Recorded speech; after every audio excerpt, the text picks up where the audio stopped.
नमस्कार, hello, welcome back to our YouTube channel GS एग्जामिनेटर।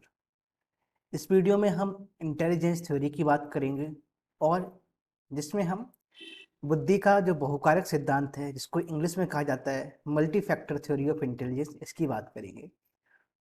इससे पहले हमने दो थ्योरीज की बात कर चुके हैं। अगर वो आपको देखना है तो फिर आप इससे जो पहले वाली वीडियो है उस पर जाइए और उन थ्योरी को आप देखिए। तो हम बिना किसी देरी के स्टार्ट करते हैं बुद्धि का बहुकारक सिद्धांत, multi factor theory of intelligence.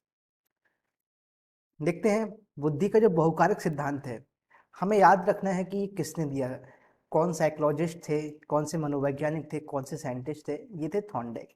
ये क्वेश्चन इम्पोर्टेंट हो सकता है क्योंकि जब हम बात करते हैं कि कौन सा सिद्धांत किसने दिया तो हमें पता रहना चाहिए कि किस साइंटिस्ट ने, किस साइकोलॉजिस्ट ने वो सिद्धांत दिया। तो हमें याद रखना है कि बुद्धि का बहुकारक सिद्धांत थॉर्नडाइक ने दिया था। अब हम इसके जो और नाम हैं उनकी बात करते हैं। कभी कभी ऐसा होता है कि हिंदी में इसके कई सारे नाम होते हैं, इंग्लिश में भी कई सारे नाम होते हैं।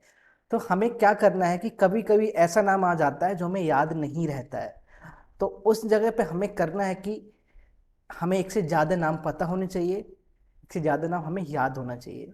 तो देखते हैं कि बहुकारक सिद्धांत है जो बुद्धि का बहुकारक सिद्धांत, इसके और क्या क्या नाम हैं। इसके नाम है एनार्किक थ्योरी, एटमॉस्टिक थ्योरी, आणविक सिद्धांत, बालू का सिद्धांत, रेत का सिद्धांत। अब देखते हैं कि इसका नाम ऐसा क्यों है कि आणविक है, बालू है, रेत है, एटमॉस्टिक है, एनार्किक है। एटमॉस्टिक थ्योरी इसलिए कहा जाता है इसको क्योंकि थॉर्नडाइक ने ये बताया कि जो बुद्धि के जो फैक्टर हैं, फैक्टर कई सारी कैपेबिलिटीज और एबिलिटीज से मिलकर बने होते हैं जो कि अपने आप में अलग होते हैं। ठीक है, और इनमें कोई म्यूचुअल ऐसा नहीं है कि आपस में जुड़े हों। ये अलग अलग मिलकर एक अलग अलग मिलकर एक फैक्टर का निर्माण करते हैं। ठीक है, तो क्या है, ये सारे अलग हैं, इसीलिए इसको एज अ एटम, जैसे एटम होता है, बहुत ही सूक्ष्म लेवल की बात की जा रही है। तो इस हिसाब से इसको एटमॉस्टिक थ्योरी कहा जाता है। आणविक थ्योरी भी इसलिए कहा जाता है। बालू का सिद्धांत, बालू या रेत का सिद्धांत इसलिए कहा जाता है, अगर आप बालू या फिर रेत को देखो तो उसमें क्या है, छोटे छोटे पार्टिकल्स होते हैं रेत में। ठीक है, इसका क्या मतलब हुआ, इसका मतलब ये हुआ कि रेत का अगर एक ढेर है, जैसे सपोज करो ये रेत का ढेर है, इसके अंदर छोटे छोटे पार्टिकल्स हैं रेत के। तो ये छोटे छोटे पार्टिकल्स मिलकर ही रेत का जो ढेर है उसका निर्माण कर रहे हैं, इसीलिए इसको बालू का सिद्धांत कहा जाता है। तो बस नाम इसलिए याद रखना है हमें क्योंकि कभी कभी क्वेश्चंस में नाम आ जाता है और हमें ऐसा नाम मिल जाता है कि हमें याद नहीं रहता है। तो इससे बेटर है कि हमें पहले से ही कई सारे नाम पता होने चाहिए। आगे देखते हैं थॉर्नडाइक ने क्या बताया। सबसे पहले जो बात करेंगे, इससे पहले हम बात कर चुके हैं जनरल फैक्टर, जी और एस स्पेसिफिक फैक्टर। ठीक है, तो थॉर्नडाइक ने क्या किया था, जो ये वाली थ्योरी है जीएस थ्योरी वाली, इसको इन्होंने नकार दिया। इसको इन्होंने नकार दिया और उसके बाद इन्होंने बताया कि बुद्धि कई क्षमताओं से मिलकर बनी होती है जिसमें कोई भी क्षमता आपस में समान नहीं है। क्या याद रखना है हमें, बुद्धि क्या है, कई क्षमताओं से मिलकर बनी होती है और जिसमें कोई भी क्षमता आपस में समान नहीं है। मतलब यहाँ पर क्या है, यहाँ पे एटमॉस्टिक एक एटमोसिटी यहाँ पर आ रही है। क्या होगा, देखिए अगर हम बुद्धि की बात करें तो अगर हम इसको बुद्धि मान रहे हैं तो इसमें कई सारी क्षमताएं हैं।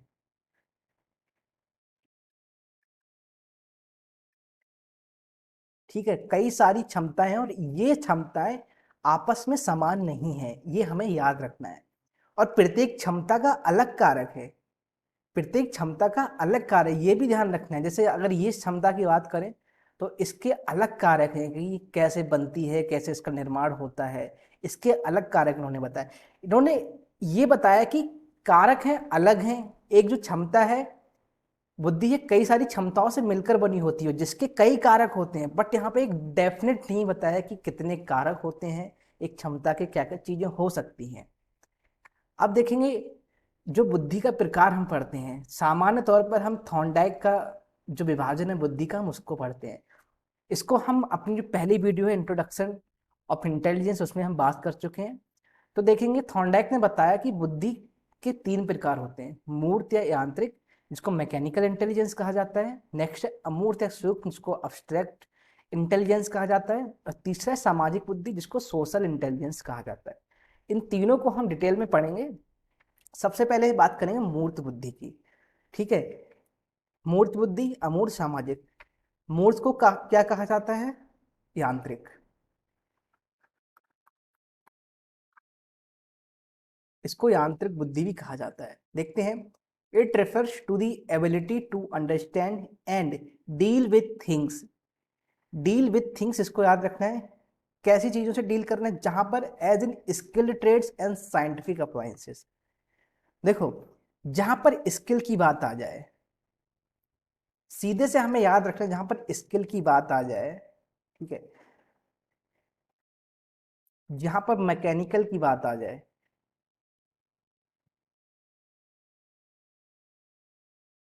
इसको कौशल कहा जाता है। अब ये कौशल कैसा है? जैसे कि सपोज करो एक कारपेंटर है, एक बढ़ई है, ठीक है, एक अ, एक हमने यहाँ पे क्या ले लिया, एक हमने ले लिया बढ़ई, ठीक है, और एक राजमिस्त्री, ठीक है, जो कि घर का निर्माण करता है। नेक्स्ट हमने क्या ले लिया? नेक्स्ट हमने ले लिया मैकेनिक। अब यहाँ पर क्या है, बढ़ई के पास जो एबिलिटी है, कारपेंटर के पास जो स्किल है, वो क्या है? मूर्त है। क्या मतलब हुआ इसका? कि वो सर्टेन ऑफ मैकेनिक्स, मतलब कि सर्टेन ऑफ टूल्स का यूज करके, अपनी स्किल का यूज करके लकड़ी को कोई अच्छी चीज में ढाल देता है, ठीक है। वहीं राजमिस्त्री क्या करता है? राजमिस्त्री ईंटों से, रेत से, सीमेंट से एक घर बना देता है। मैकेनिक किसी भी चीज को सही करता है। तो ये क्या हुई यहाँ पर? ये हुई मूर्त बुद्धि। मतलब कि यहाँ पर जो प्रॉब्लम है, जिसको प्रॉब्लम के तौर से अगर हम समझे, तो प्रॉब्लम हमारे सामने उपस्थित होती है, ठीक है। जो प्रॉब्लम है वो यहाँ पर विजुअल है, जिसको सामने प्रॉब्लम है, उसको अगर हम सॉल्व कर रहे हैं तो वहां पर मूर्त बुद्धि की आवश्यकता होती है। नेक्स्ट बात करेंगे अमूर्त बुद्धि। It refers to the ability to understand and deal with verbal and mathematical, verbal, mathematical and symbolic. यहाँ पर क्या मतलब हुआ? अमूर्त बुद्धि जिसको क्या कहा जाता है? अमूर्त बुद्धि हम इसको ऐसे समझ सकते हैं, जहां पर बर्बल, बर्बल का मतलब हुआ कि यहाँ पर हम लैंग्वेज से, ग्रामर से अगर हम बात करें, तो जो लेखक होते हैं, जो कहानीकार होते हैं,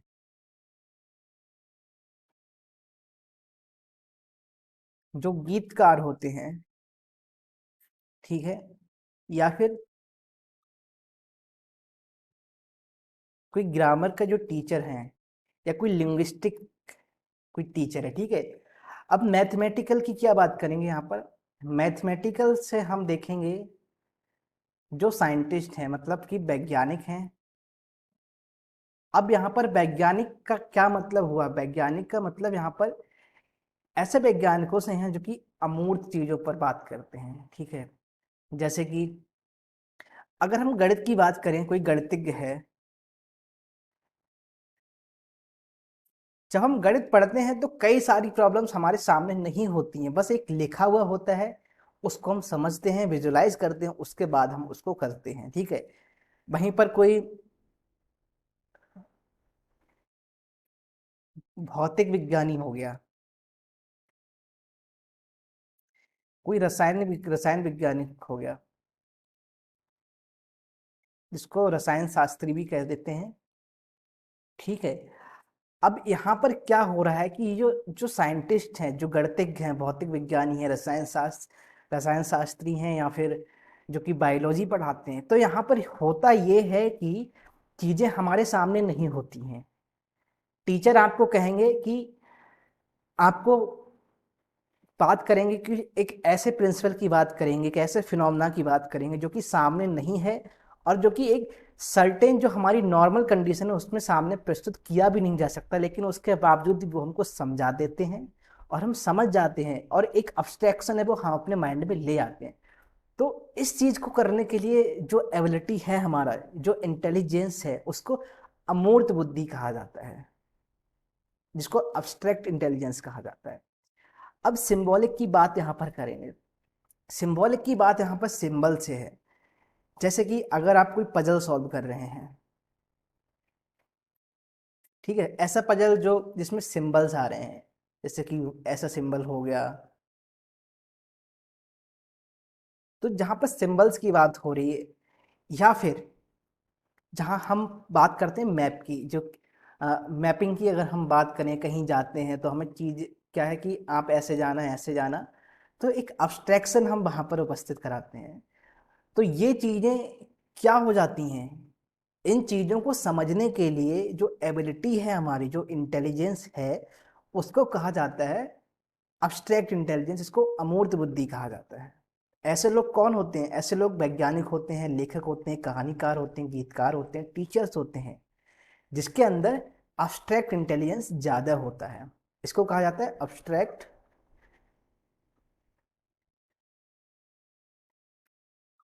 इंटेलिजेंस।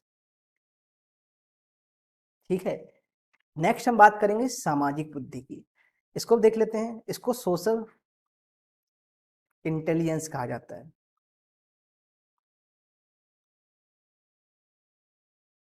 देखते हैं, it refers to the ability to understand and deal with people. ठीक है, इसको सीधी से हम बात कर लेते हैं, हाउ अ पर्सन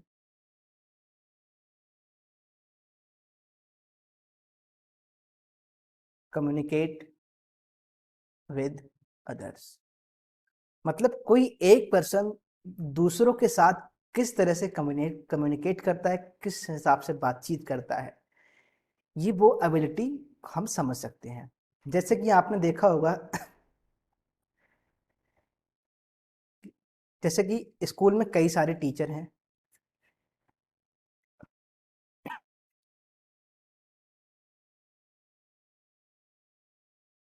1 2 3 4।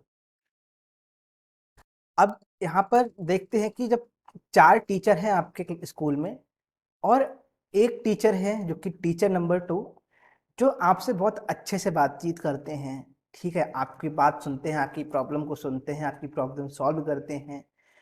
तो यहाँ पर हो ये रहा है, यहाँ पर ये हो रहा है कि ये जो टीचर हैं इनमें जो कम्युनिकेशन का स्किल है वो ज़्यादा बेटर है बाकी टीचर्स से, तो आपका लगाव इनसे ज़्यादा हो जाता है। तो यहाँ पर सीधे से हम समझ सकते हैं कि ऐसे इंसान जो कि बाकी लोगों के साथ घुल मिल जाते हैं, जो आउटगोइंग पर्सनालिटी टाइप होते हैं, जिसको लोगों के साथ मिलना उठना बातचीत करना पसंद होता है, ठीक है, ऐसे लोगों में सोशल इंटेलिजेंस ज़्यादा होता है। अब ऐसे लोग कौन होते हैं? ऐसे लोग जो नेता होते हैं, ठीक है, इवेंट होस्ट होते हैं। अब हम इसको ऐसे समझ सकते हैं कि इसको हम ऐसे भी समझ सकते हैं कि अगर आपके 7 8 दोस्त हैं तो होता है कि 1 या 2 दोस्त ऐसे होते हैं इस ग्रुप में जो कि बाकियों के साथ बहुत अच्छे से संबंध बना के रखते हैं, बहुत ही अच्छे से कम्युनिकेट करते हैं। ठीक है, तो ये तो हमने समझ लिया कि थॉर्नडाइक ने बुद्धि के 3 क्या बताए थे, 3 प्रकार बताए थे। कौन कौन से बताए थे? मूर्त, अमूर्त और सामाजिक। इसके बाद इन्होंने बताया कि एट्रीब्यूट भी होते हैं, जो इंटेलिजेंस होता है उसके एट्रीब्यूट भी होते हैं, या फिर इसको एस्पेक्ट भी कहा जाता है। अब इसको कैसे इन्होंने बताया? इन्होंने बताया कि अगर हम किसी को क्वेश्चंस करने को देते हैं, जैसे कि 1 2 3 4 5 6 7 8 9 10, ठीक है, अगर किसी को हमने 10 प्रॉब्लम दे दी, जिसको साइकोलॉजी के अगर टर्म में बात किया जाए तो जो टेस्ट होते हैं, टेस्ट में जो क्वेश्चंस होते हैं उनको आइटम्स कहा जाता है। बहुत ही छोटा सा क्वेश्चन है, बस हमें याद रखना है कि जो साइकोलॉजिकल टेस्ट होते हैं, ठीक है, जो पर्सनालिटी टेस्ट होते हैं, उनमें जो क्वेश्चन दिए जाते हैं उनको आइटम्स कहा जाता है। अब इन्होंने बताया कि इंटेलिजेंस के 4 एस्पेक्ट होते हैं, हम इसको 4 एस्पेक्ट में मेजर कर सकते हैं, जिसमें लेवल्स होते हैं। लेवल्स कैसे होते हैं? लेवल्स होते हैं इजी, मॉडरेट, हार्ड। ठीक है, इजी, जैसे यहाँ पर 10 क्वेश्चन है, 10 क्वेश्चन में से अगर हम बात करें तो 3 क्वेश्चन ऐसे दे दिए जो कि इजी हैं, और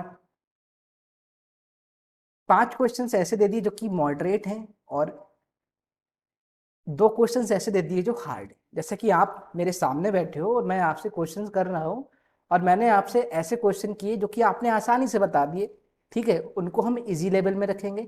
मॉडरेट, ठीक है, जिसको मीडियम भी कहा जाता है, 5 क्वेश्चन मीडियम लेवल में और 2 क्वेश्चन हार्ड लेवल में हम रख देंगे। इसके बाद हम बात करेंगे रेंज की। रेंज की जब हम बात करते हैं, ठीक है, तो हमें पता, सबसे पहले तो हमें ये पता होना चाहिए कि इजी, मॉडरेट, हार्ड ये क्या है, क्वेश्चंस के लेवल क्या है। अब इसके बाद देखेंगे हम रेंज क्या है। रेंज का मतलब है कि number of questions in each level. ठीक है, जैसे हमने यहाँ पर लेवल की बात करी, इजी, मॉडरेट, हार्ड, तो अगर हम केवल लेवल की बात कर रहे हैं कि क्वेश्चंस इजी होते हैं, मॉडरेट होते हैं, हार्ड होते हैं। अगर हम रेंज की बात करें तो number of questions in each level, मतलब कि प्रत्येक लेवल में कितने क्वेश्चंस हैं। जैसे कि इजी में क्या है, इजी में हमने रख दिए, सपोज किया 5 क्वेश्चंस रख दिए, मॉडरेट में हमने 2 क्वेश्चंस रख दिए, और हार्ड में हमने 3 क्वेश्चंस रख दिए। तो ये तो हो गए number of questions in each level, जिसको हम रेंज कहते हैं। नेक्स्ट बात करेंगे एरिया की। एरिया से क्या मतलब है? अगर एरिया की बात करें तो लेवल और रेंज का कॉम्बिनेशन एक तरह से होता है। जैसे कि एक क्वेश्चन है हार्ड वाला, ठीक है, एक क्वेश्चन है, इस क्वेश्चन को सॉल्व करने के लिए आपको कितने एस्पेक्ट में सोचना पड़ रहा है, आपको कितने टॉपिक सोचने पड़ रहे हैं यहाँ पर, ठीक है, कितनी चीजें आपको सोचनी पड़ रही हैं, ये एरिया कहलाता है। जैसे कि एक क्वेश्चन दिया कि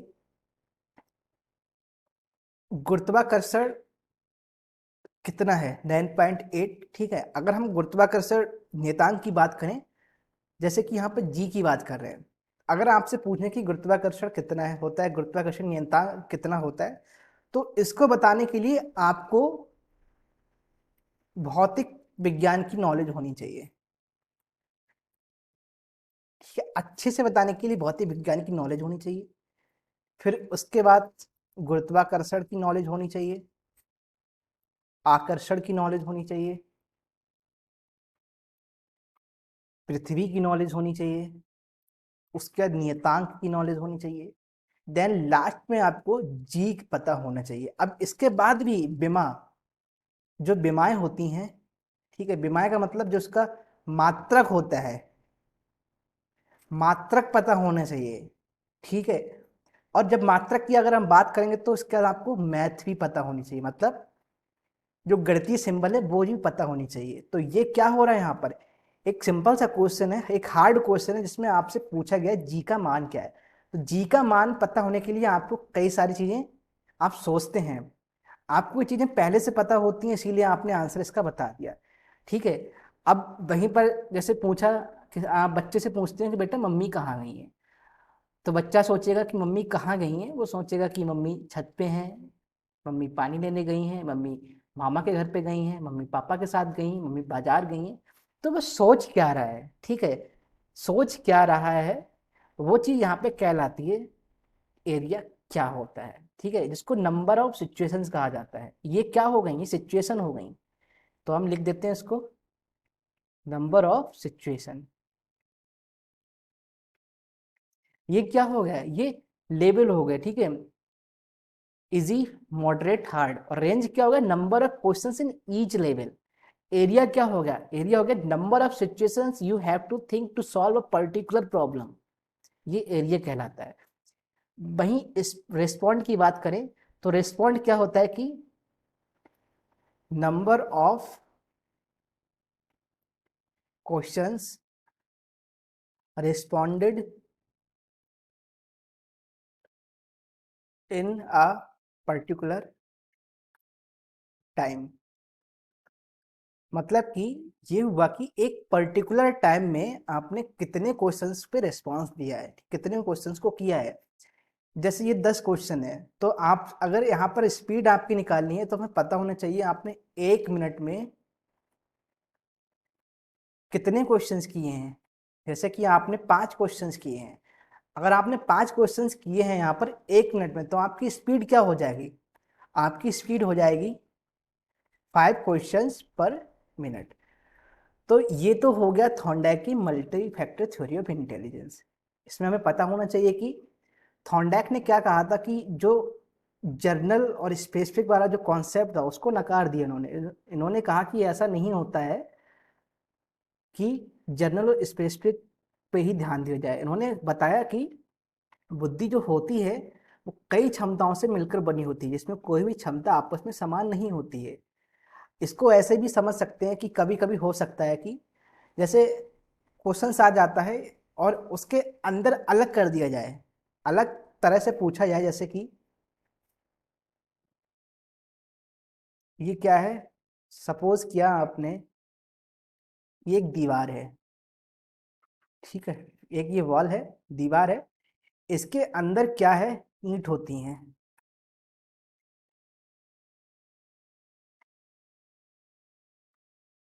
एक दीवार क्या होती, कई सारी ईंटों से मिलकर बनी होती है। अब यहाँ पर जो दीवार है इसको अगर हम बुद्धि मान लें तो जो ईंट है, जो प्रत्येक ईंट है वो एक अलग क्षमता हो जाती है, ठीक है। अब ये जो ईंट है वो आपस में अलग अलग है, आपस में क्या है, अलग है। एक ईंट अलग है, दूसरी ईंट अलग है, तीसरी ईंट अलग है, लेकिन ये सारी ईंट मिलकर एक क्या कर रही है, एक बुद्धि बना रही हैं। इसको ऐसे भी समझा जा सकता है। इन्होंने बुद्धि के 3 प्रकार बताए, और मूर्त बुद्धि, अमूर्त बुद्धि, सामाजिक बुद्धि, और इसके बाद इन्होंने एट्रीब्यूट्स ऑफ इंटेलिजेंस बताया, जो कि level, range, area, speed. Level क्या होता है कि लेवल हो जाता है कि इजी, मॉडरेट, हार्ड। मतलब क्वेश्चंस का लेवल क्या है, क्वेश्चन इजी है, मॉडरेट है, हार्ड है। वही रेंज इन्होंने बताया कि रेंज होता है number of questions in each level. मतलब कि इजी लेवल में कितने क्वेश्चंस आएंगे, मॉडरेट में कितने क्वेश्चंस आएंगे, हार्ड में कितने क्वेश्चंस आएंगे। वहीं एरिया की बात करें तो एरिया होता है कि number of situations, how many of number of situations you have to think to solve a particular problem. मतलब कि एक क्वेश्चंस को, एक पर्टिकुलर प्रॉब्लम को सॉल्व करने के लिए आपको कितनी चीज़ों के बारे में सोचना पड़ता है। नेक्स्ट है स्पीड। स्पीड का मतलब हो गया number of questions responded in a particular time. मतलब 1 मिनट में आपने कितने क्वेश्चन सॉल्व किए, 1 घंटे में कितने क्वेश्चन सॉल्व किए। तो यहाँ पर थ्योरी कंप्लीट हो जाती है। अब देखते हैं, हमने एक कारक सिद्धांत, द्विकारक सिद्धांत और बहुकारक सिद्धांत, ये 3 सिद्धांत हमने कवर कर लिए हैं। ये 2 सिद्धांत हमने इससे पिछली वाली वीडियो में कवर किए हैं, और ये सिद्धांत जो बहुकारक सिद्धांत ये इस वीडियो में कवर किया है। आने वाली वीडियो में हम बाकी सिद्धांत हैं, समूह कारक, बहुबुद्धि, त्रिआयामी, त्रितंत्र, संवेगात्मक, तरल एवं ठोस, एबी सिद्धांत, इन सभी सिद्धांत को हम कवर करेंगे। तो आशा करते हैं आपको ये वीडियो पसंद आई होगी। अगर कोई भी क्वेश्चन है, कोई क्वेरी है तो आप हमसे कमेंट में पूछ सकते हैं। Thank you.